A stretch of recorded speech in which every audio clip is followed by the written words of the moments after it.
Salam uşaqlar, hər vaxtınız xeyir. Tezdən xoş gəlmisiniz öz kanalımıza. Bugünkü dərsdə mən sizə trend nədir, onu başlayacağam. Trendlər nədir, trendlər necə çəkilir, ümumiyyətcə trendlərdən nə üçün istifadə olunur, onu sizə göstərəcəm. İndi siz kanalıma videoya like atın, mən də başlayım sizə trendlər mövzusunu izah etməyə. İndi trendlər nədir? Trendlər ümumiyyətcə təkcə tradingdə yox, hər bir sahədə var. Məsələn, bir mövzu özünüzdə görmüş sosial mediada trend olur. Hər hansı kriptoda da bu, hər hansı bir coin trendə düşür. Məsələn, qalxış trendi olur. Ümumiyyətcə trend təkrarlanan deməkdir. Yəni bir şey təkrarlanır. Məsələn, bir kriptoda trend olur, baxın. Ya yüksəlişə keçir və ya düşüş trendinə girir, düşüşə keçir. Bu ümumiyyətcə bəlkimiz qələmə vermək olar bunu. İndi bunu mən sizə açıqlamasını verim ki, trendlər nədir, necə çəkilir. Baxın, burada məsələn bizim bir qrafikimiz var. Qalxış və düşüş qrafiki. Qalxışda fikir verirsə, birbaşa bu qalxmır. Bu birbaşa bələkimiz qalxmır. Zigzaqlar hərəkət edə qalxır. Baxın, birbaşa qalxmadı. Birbaşa qalxsaydı belə qalxardı. Bu zigzaq edə qalxır həmişə. Bunun da səbəbi nədir? Alıcılar alır, satır ona görə. Burada da trendlər əmələ gəlir. Baxın. Məsələn, bu bir qalxış trendidir. Mən bunu çəkirəm.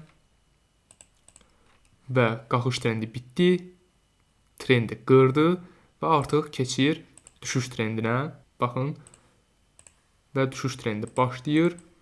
Baxın, qalxış trendi, düşüş trendi. Ümumiyyətcə trendi bəlkimiz dəyərləndirə bilərik. Trenddə ümumiyyətcə, yəni bu bir necə deyək, hökm deyək ki, bu mütləq belə olmalı. Ancaq çox vaxt, mən özümün gördüyü qədərlə çox vaxt necə olur? Bir, deyək ki, məsələn, belə bir trend xətti çəkim burada. Bir trend başlayırsa, qalxan trend.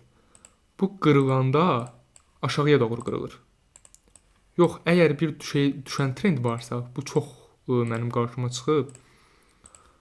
Ona görə sizə də göstərmək istəyirəm. Yəni bu mütləq olacaq bir şey deyil. Sadəcə necə deyirlər, mənim qarşıma çox, həddən artıq çox çıxan bir hadisə, ona görə sizin üçün bunu göstərmək istədim. Əgər bir düşən trend varsa, bu daha çox yuxarı doğru qırılır.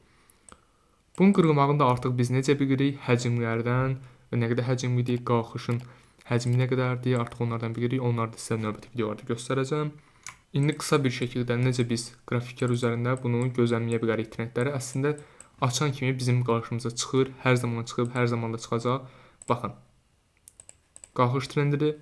Biz artıq bu nöqtələrə gələndə bir şey gözləyə bilirik. Baxın, bir qalxış trendidir. Düzdür, çox gözəl bir trend deyil. Yenə də bir trenddir, ən azından. Baxın, dediyim kimi qalxışa doğru gedib, aşağı doğru qırılır. Yəni mənim qarşıma bu çox çıxıb, ona görə deyirəm. Trendlər həmişə bu arada bəlkimiz uyumlu vəziyyətdə olmalı deyil, yəni gözəl bir şəkildə çıxmalı deyil. Məsələn, burada baxın, belə şəkildədir, biraz yəni gözəl olmayan görüntüdədir. Biz təbii ki, görüntüsünə görə bunu yargılamırıq. Bizə əsas lazım olan işlevsəlliyidir ki, burada gələcək, məsələn, biz burada əməliyyatımızı alacağıq. Təbii ki, bunun da öz yöntəmi var, təkcə trendə baxıb əməliyyat almırıq, ancaq trend bizə çox kömək eləyir, həddən artıq çox kömək eləyir. Məsələn, baxaq, başqa bir trend tapmağa çalışım sizin üçün.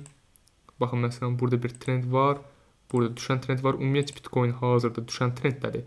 Düşməyə davam edir, onun üçün düşən trendlər çoxdur, ancaq bu düşən trendin içində kiçik yüksələn trendlər də olur. Məsələn, baxın, belə bir xırda, indi bu xırda time frame daha yaxşı görsənər, yüksələn trenddir, yüksəlməyə doğru gedir. Məsələn, burada xırda bir düşüş trendi var. Uzaqdan bu daha çox anlaşılır həmişə. Baxın, düşür, düşür. Burada paralel kanal kimi göstərmək olar bunu. Var. Düzdür, həmişə mən bir göstərdiyim kimi bələkimiz düzənli olmur. Bəzən olur, belə qısa olur, belə gedir, gəlir, tezdən deyir, bunu biraz keçir. Yəni həmişə bələkimiz düz şəkildə olmalı deyil bir kanal içində. Məsələn, keçən dərsdən göstərdiyimiz burada bir dənə dəstək direnç var. Bunların hamısının axırda siz öyrənib özünüz çox yaxşı şəkildə analiz edə biləcəksiniz. Burada bir dənə baxın. Trend. Bu da trenddir. Bunu yuxarı time frame-də baxsaq, inşallah eyni yerdə açar. Ki, eyni yerdə açmadı deyəsən. Bir saniyə baxaq.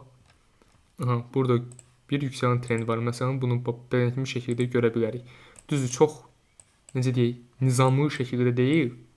Çox gözəl, görsənən gözəl bir şəkildə deyil.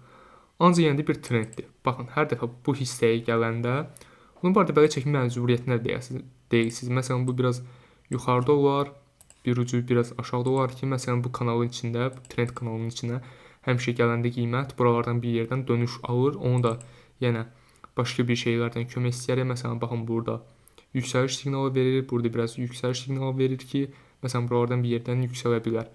Biz onlara da hər zaman diqqət edirik.